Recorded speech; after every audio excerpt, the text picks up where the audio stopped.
Hello everybody. आज मैं प्रेरणा जोशी आपके लिए क्लास 12 के चैप्टर द लास्ट लेसन के बोर्ड एक्सपेक्टेड क्वेश्चंस लेकर आई हूँ। बच्चों, कुछ क्वेश्चंस मैं आपको बता रही हूँ, इनको हो सकता है ये क्वेश्चंस आपके बोर्ड में एमसीक्यू फॉर्म में आ जाए। फाइन। पहला क्वेश्चन है कि इस चैप्टर का द लास्ट लेसन के ऑथर कौन है। तो इसके ऑथर हैं अल्फोंस डोडे। फाइन। दूसरा क्वेश्चन इसमें बनता है कि जब फ्रांस स्कूल की तरफ जा रहा था तो उसका एक मन किया कि मैं आज स्कूल से ट्रॉन्ट मीन्स स्कूल से मैं बंक मार लूँ आज। तो ऐसा क्यों उसका मन किया? उसका मन बच्चों इसलिए किया क्योंकि it was a bright warm day. Fine. दूसरी बात है कि द बर्ड्स वर चर्पिंग। और तीसरी बात है कि सॉमिल के पीछे प्रशियन सोल्जर्स अपनी ड्रिलिंग प्रैक्टिस कर रहे थे, इसलिए उसका मन करा कि क्यों ना आज मैं भी इस डे को एंजॉय करूँ। फाइन। अब जब ये थर्ड क्वेश्चन, जब ये स्कूल की तरफ जा रहा होता है तो पीछे से कोई इससे बोलता है कि you will get a plenty of time to go to school. तो वो कौन होता है? वो ब्लैक स्मिथ, जिसका नाम है वॉचर। वो अपने अप्रेंटिस के साथ में होता है और ये शब्द उसे फ्रांस को ब्लैक स्मिथ वॉचर बोलता है। फाइन। अब जब नेक्स्ट क्वेश्चन नंबर 4 कि बच्चा जब स्कूल में पहुंचता है, फ्रांस जब स्कूल में पहुंचता है तो उसको ऐसा क्यों लगता है कि as if it was a Sunday morning. उसे ऐसा इसलिए लगता है क्योंकि अक्सर जो क्लास में बच्चों की आवाज़ आती थी यूनिसन में, वो रिपीट करते थे, एक साथ होकर वो रिपीट करते थे अपने लेसन्स को, ऐसी कोई आवाज़ नहीं थी। दूसरी बात कि सर के रूलर का कोई साउंड वहाँ से नहीं आ रहा था, जो रैपिंग साउंड होती है डेस्क पे रूलर को पटकने की, रूलर को मारने की, तो ऐसी कोई भी आवाज़ नहीं आ रही थी और बिल्कुल शांति स्कूल में छाई हुई थी। किसी तरीके का कोई नॉइजी एनवायरनमेंट, कोई कमोशन स्कूल में नहीं था। तो फ्रांस को कुछ मोमेंट को ऐसा लगा as if it was a Sunday morning. Fine. अब नेक्स्ट चीज़ है, जब फ्रांस स्कूल में पहुंचता है, फाइन, तो जब वो अपनी बॉडी लैंग्वेज को थोड़ा सा कंट्रोल करता है, अपने फ्राइट से थोड़ा सा बाहर आता है, क्योंकि वो पहले बहुत डरा हुआ था कि सर मुझे आप बहुत स्कोल्ड करेंगे। लेकिन इंस्टेड ऑफ दैट सर ने उससे क्या बोला, मिस्टर एम हेमेल ने उससे बोला कि Franz quickly take your seat and we were beginning without you. Fine. तो वो फट से अपनी जंप करके अपनी डेस्क पे जाके बैठ जाता है। और उसके बाद जब उसका थोड़ा सा अपना बॉडी लैंग्वेज पे कंट्रोल होता है तो वो क्या चीज़ नोटिस करता है? पहली बात जो वो नोटिस करता है वो ये नोटिस करता है कि sir was wearing his that special dress which he often wears on special occasions. Fine. ये बात नोटिस करता है। दूसरी बात वो ये नोटिस करता है कि जो बैक बेंचेस जो थी वो जो अक्सर खाली रहा करती थी वो आज पूरी फिल थी। फाइन। ये बातें वो नोटिस करता है। अगला क्वेश्चन है फिफ्थ क्वेश्चन कि सर ने वो क्या स्पेशल ड्रेस पहनी हुई थी। तो आप स्पेशली याद रखिएगा, सर की जो ड्रेस थी, मिस्टर एम हेमेल ने जो ड्रेस पहनी थी, जो कि वो सिर्फ 2 दिन इंस्पेक्शन डेज में और फिर प्राइज डेज, सिर्फ 2 दिन वो पहना करते थे, लेकिन आज उन्होंने पहनी थी। और वो ड्रेस थी उनका ग्रीन कोट। रिमेंबर इट कि वो कलर था ग्रीन। फाइन। तो उनका ग्रीन कलर का coat with frilled shirt and black silk cap. Cap का कलर है ब्लैक और कोट का कलर है ग्रीन। फाइन। तो आपको कंफ्यूज किया जा सकता है एमसीक्यूज में कि उसके कलर से रिलेटेड आपको कंफ्यूजन हो सकता है, तो उसको इन्फॉर्मेशन को आप याद रखिएगा। Fine. which words of next question, which words of Mr. M. Hemmel were like thunderclap for Little France? Sir के वो कौन से शब्द थे जो लिटिल फ्रांस के लिए थंडर क्लैप की तरह थे, जो उसको बहुत ही चौंकाने वाले, बहुत ही शॉकिंग थे? सर के ये वर्ड्स कि this is the last lesson I am giving you. Fine. This is my last lesson I am giving you. Sir के ये लास्ट वर्ड्स थे। फाइन। जो उसके लिए बहुत ही थंडर क्लैप की तरह थे। फाइन।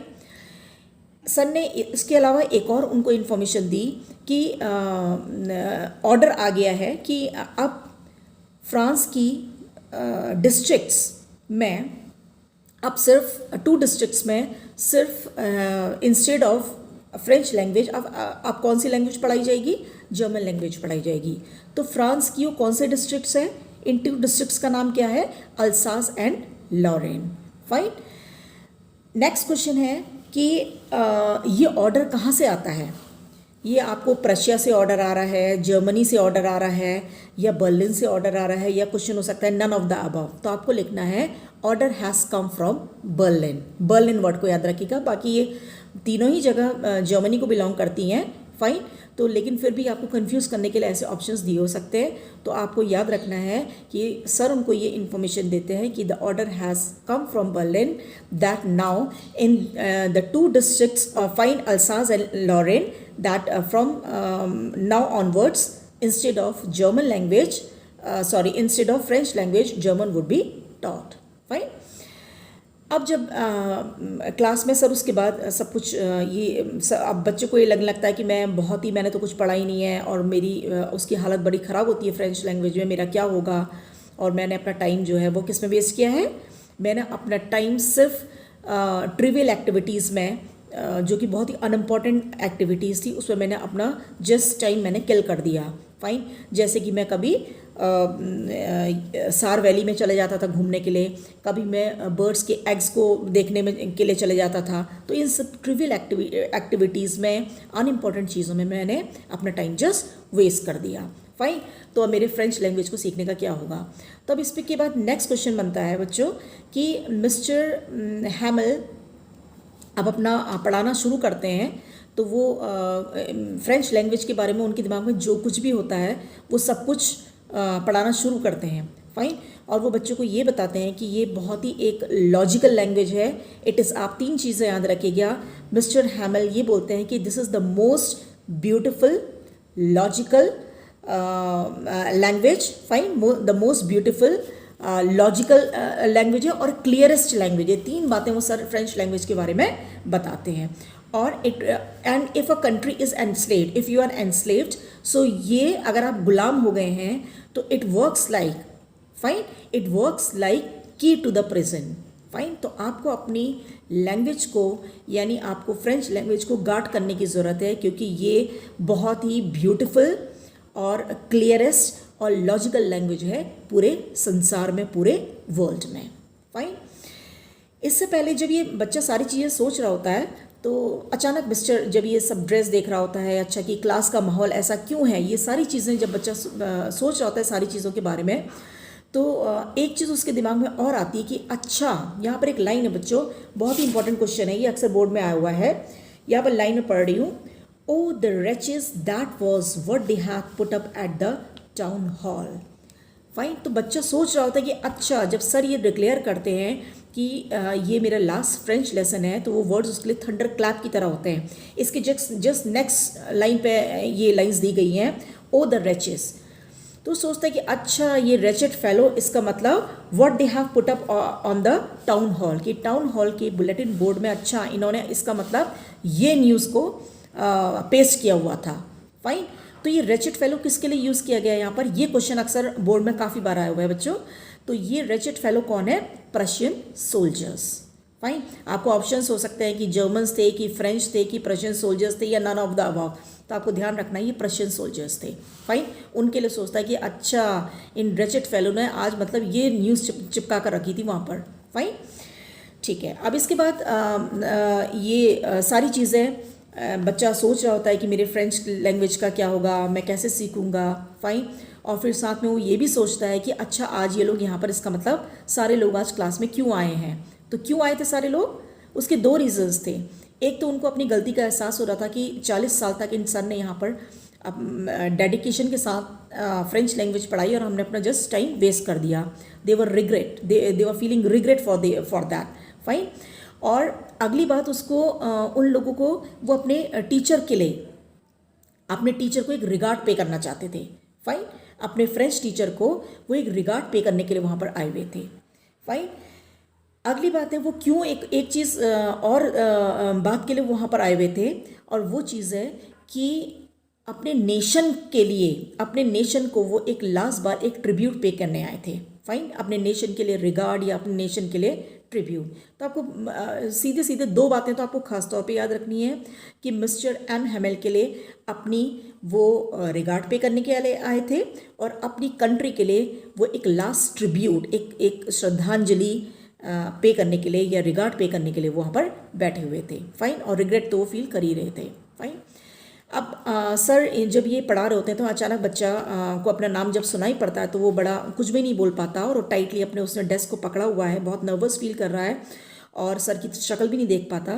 तो सर जब उससे पूछते हैं कि अच्छा फ्रांस तुम बताओ पार्टिसिपल्स, तो उसको तो कुछ आता नहीं है होता है, तो बहुत नर्वस फील करता है और सर उससे बोलते हैं कि ये हाल तुम्हारा नहीं बल्कि ये तुम्हारे जैसे सारे बच्चों का है।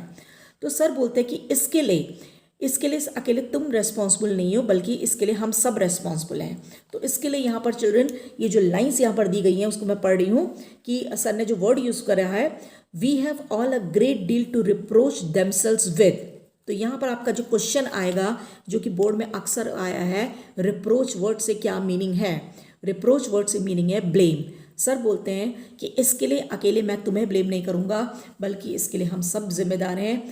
इसके लिए तुम्हारे पेरेंट्स भी जिम्मेदार हैं और इसके लिए मैं भी जिम्मेदार हूँ। फाइन। ये पेज नंबर 5 में आपकी इन्फॉर्मेशन है, ये 3rd पैराग्राफ में। फाइन। 3rd पैराग्राफ की लास्ट लाइन है, we all have a great deal to reproach ourselves with. Fine. Question reproach का मतलब है ब्लेम, इसे याद रखिएगा, ये बहुत ही एक्सपेक्टेड क्वेश्चन है। फाइन। अब इसके बाद क्वेश्चन आपका नेक्स्ट क्वेश्चन ये बनता है कि टीचर ने, सर ने ऐसा क्यों कहा कि तुम्हारे पेरेंट्स इसके लिए जिम्मेदार हैं? इसलिए बोला क्योंकि पेरेंट्स ने इंस्टेड ऑफ अपने बच्चे को स्कूल सेंड करने के वो कहाँ भेजते थे कि तुम जाओ फार्म में जाके काम करो या फिर तुम मिल्स में जाओ और वहाँ पर जाके काम करो जिससे कि थोड़ी फैमिली की अर्निंग हो जाए। फाइन। तो इसलिए यहाँ पर एम हेमेल ने ये कहा कि इसके लिए तुम्हारे पेरेंट्स भी जिम्मेदार हैं कि उन्होंने स्कूल को इतना अनइम्पॉर्टेंट माना और जिसका रिजल्ट आज तुम देख रहे हो। फाइन। उसका रिजल्ट तुम देख रहे हो। रिजल्ट वर्ड को ध्यान रखिएगा बच्चों। कई किसी सैम्पल पेपर में देख रही थी ये इसका आउटकम है या आउटपुट है या क्या है, तो रिजल्ट वर्ड को ध्यान रखिएगा। इसका रिजल्ट ये है कि आज ना आप मतलब सिर्फ अकेले फ्रांस नहीं, आप में से कई ऐसे हैं जिनकी कंडीशन इतनी बुरी है जो अपनी ही नेटिव लैंग्वेज को ना तो लिख सकते हैं और ना ही पढ़ सकते हैं। फाइन। इसके अलावा नेक्स्ट क्वेश्चन ये बनता है कि वो क्यों कहता है कि मैं भी जिम्मेदार हूँ। अपनी जिम्मेदारी के लिए वो दो बातें बोलता है। क्या बोलते हैं मिस्टर एमएमएल? मिस्टर एमएमएल कहते हैं कि जब भी मुझे कभी या तो मैं तुमसे कहता था कि तुम मुझे मेरे फूलों पे पानी दे दो। फाइन। तो तुम्हारा टाइम वेस्ट हुआ, बजाय टीच करने के मैंने तुम्हें फूलों पे पानी दिलवाया, अपने फूलों पे, अपने गार्डन के फूलों पे। दूसरी बात, मैं इसलिए रिस्पॉन्सिबल हूँ कि जब भी मुझे फिशिंग पे जाना होता था तो इंस्टेड ऑफ टीचिंग मैं तुम्हारी छुट्टी कर देता था। फाइन। तो मैंने तुम्हें हॉलीडे दे दी। तो ये सब टाइम वेस्ट मैंने भी किया है, तो इसके लिए अकेले रिप्रोच यानी इसके लिए अकेले ब्लेम मैं तुमको नहीं करूँगा बल्कि तुम्हारे पेरेंट्स और मैं और तुम तो हो ही, हम सब लोग मिलकर जिम्मेदार हैं। फाइन। इसके बाद बच्चों ग्रामर सर पढ़ाते हैं, फ्रेंच लैंग्वेज की ग्रामर पढ़ाते हैं और ऐसा लगता है कि उनके दिमाग में जो कुछ भी होता है as if at one stroke he was going to deliver everything. उनको लगता था कि आज लास्ट दिन है और बहुत ही सेंटिमेंटल, बहुत ही इमोशनल हो रखे होते हैं वो, और उनको लगता है जो कुछ भी मेरे दिमाग में क्या पढ़ा दूँ और क्या नहीं पढ़ा दूँ बच्चों को at one stroke. Fine. At once. उसके बाद वो ग्रामर के लेसन के बाद वो उसमें राइटिंग के लिए कुछ कॉपीज़ घर से लेके आए रहते हैं खुद। फाइन। तो उनकी कॉपीज़ के ऊपर क्वेश्चन बनता है कि उन्होंने कॉपीज़ के ऊपर क्या लिखा होता है। तो कॉपीज़ के ऊपर उन्होंने बहुत ही ब्रॉड लेटर्स में बड़े बड़े अक्षरों में लिखा होता है France Alsace, France Alsace. Remember it. Fine.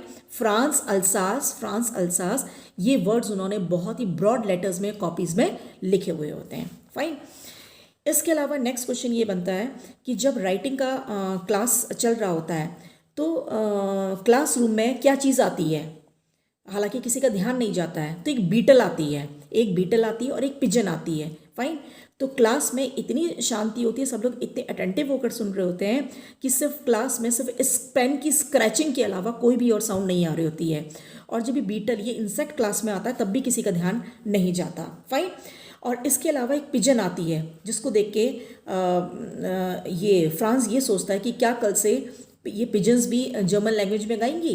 Fine. तो दो चीज़ क्लास में उस वक्त राइटिंग्स जिस समय चल रहा होता है, राइटिंग पार्ट चल रहा होता है, उस समय दो चीज़ें क्लास में आती हैं, एक इंसेक्ट ये बीटल और दूसरा पिजन्स। फाइन। अब बच्चों इसके बाद बच्चा फ्रांस ये भी देखता है कि सर बहुत ही इमोशनल हो रखे हैं। अचानक उसकी नज़र सर पर पड़ती है, जिस समय राइटिंग की क्लास चल रही होती है, तो अचानक सर पे नज़र जब उसकी जाती है तो वो देखता है कि सर बहुत ही एक एक चीज़ को बहुत ही गेज़ कर रहे हैं, बहुत ही घूर के देख रहे हैं, जैसे कि वो सारी यादों को सजो कर अपने साथ ले जाना चाहते हों, क्योंकि वो बहुत ही सेंटिमेंटल हो रहे थे, क्योंकि उनका वो लास्ट दिन था। और जैसे कि एक एक चीज़ की मैं उनकी यादें जुड़ी हैं, वो वाइन्स उनके गार्डन पे जो थी, फाइन, वो टेबल, वो चेयर, वो डेस्क, वो सारी चीज़ें, जैसे हर एक चीज़ उनके लिए पिछले 40 साल से उनकी ज़िंदगी का जैसे साथ थी। फाइन, तो ये सारी चीज़ें अपने साथ वो ले जाना चाहते थे। फाइन, एक चीज़ मैं यहाँ पर और बताना चाहूँगी। यहाँ पर एक क्वेश्चन पहले बनता है, जब बच्चे को ये लगता है फ्रांस को कि मैं इसका क्या होगा, मेरे फ्रेंच लैंग्वेज का क्या होगा, मैं कैसे सीखूंगा, तो उस वक्त उसको अपना जो उसकी बुक्स थी फ्रेंच लैंग्वेज की, जो पहले उसको बर्डन लगती थी, वो सारी चीज़ें उसको क्या लगने लगती हैं, अपनी ओल्ड फ्रेंड्स लगने लगती हैं। और दूसरी बात उसको एक चीज़ और लगती है कि उसके सर, जिनको वो बहुत ही विम्सिकल फेलो समझता था, जिनको वो बहुत ही क्रैंकी फेलो समझता था, बहुत ही स्ट्रेंज, पिक्यूलियर, बहुत ही सन की इंसान समझता था, और इस वक्त जब उसको ये पता चलता है कि अब ये सर यहाँ से जाने वाले हैं, उनका ये आज लास्ट फ्रेंच लेसन है, तो उनकी वो सब कुछ भूल जाता है कि वो एक क्रैंकी पर्सन है, वो एक विम्सिकल पर्सन है, या उनके रूलर को भी भूल जाता है, या वो कितने स्ट्रिक्ट हैं, वो सारी बातों को वो भूल जाता है। उसको सिर्फ ये रहता है कि अब मेरे फ्रेंच लैंग्वेज को मैं कैसे सीखूंगा। तो अब ये बच्चों, ये ग्रामर के बाद इसका लेसन होता है, राइटिंग का लेसन होता है, इसके बाद कुछ हिस्ट्री पढ़ाई जाती है, और उसके बाद अचानक चर्च की क्लॉक में 12 बजता है। चर्च की क्लॉक में 12 बजता है, और उधर एंजलस, क्वेश्चन में कम फ्रॉम ईयर, एंजलस का क्या मतलब है? Church bell for prayers is called Angelus. Fine, इसको याद रखिएगा, एंजलस। ये आपके लास्ट पेज में दी गई है, पेज नंबर 8 में दिया गया है, सेकेंड पैराग्राफ। फाइन, तो यहाँ पर एंजलस से क्या मतलब है? Church bell for prayers is called Angelus.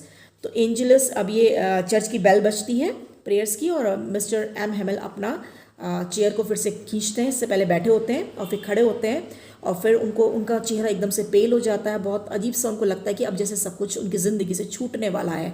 Fine, ये लास्ट मोमेंट है, और क्या अपने बच्चों से कह दें और क्या कुछ बोल दें। फाइन, और वो बहुत ही नर्वस सी और बहुत ही सैड और बहुत ही डिसअपॉइंटेड और पेल सा चेहरा उनका होता है, और लास्ट में वो क्या बोलते हैं, एक बहुत ही एक चौक का पीस पकड़ते, पहले बोलना चाहते हैं लेकिन ही फेल्ट चोक्ड, सफोकेटेड, उनको बहुत ही चोक्ड, उनसे कुछ बोला नहीं जाता, सेंटिमेंटल इतने हो जाते हैं वो, तो वो एक चौक का पीस पकड़ते हैं और बहुत ही एक घसीटते हुए चौक को क्या लिखते हैं? विव ला फ्रांस, लॉन्ग लिव, जिसका मतलब है long live France. Again question में कम फ्रॉम हियर कि विव ला फ्रांस का मतलब क्या है? Long live France. फाइन, और उसके बाद वो इतने ज़्यादा उनका गला चोक हो जाता है कि वो पलट कर अपने बच्चों को देख भी नहीं पाते, और वो बच्चों से को सिर्फ इशारे से सिग्नल करते हैं कि class is dismiss, you may go, और वो अपना सर वो दीवार पर रख देते हैं। उनके मीन्स इतना उनका चोक्ड हो जाते हैं, हो सकता है उनकी आंखों में आंसू भी थे, और उसके बाद वो सिर्फ इशारे से बोलते हैं कि class is dismiss, you may go. इस तरह से ये चैप्टर खत्म हो जाता है। एक क्वेश्चन और याद रखिएगा कि किस टाइम पीरियड की ये कहानी है, ये चैप्टर किस टाइम पीरियड का है, या किस वॉर टाइम की ये कहानी है। तो ये कहानी है 1870-71 टाइम पीरियड की, जिसमें फ्रांस और प्रशिया के बीच में वॉर हुआ था, और जिसमें प्रशिया ने फ्रांस को डिफीट कर दिया था। फाइन बच्चों, यहाँ पर मैंने 8-10 क्वेश्चंस कम से कम डिस्कस करे हैं, तो यही इसके क्वेश्चंस हैं जो कि बहुत ही एक्सपेक्टेड क्वेश्चंस हैं, और जिनको मैंने बहुत ही इंपॉर्टेंट बोला है, तो उनको तो आप प्लीज़ एक बार ज़रूर देखिएगा। Thank you children.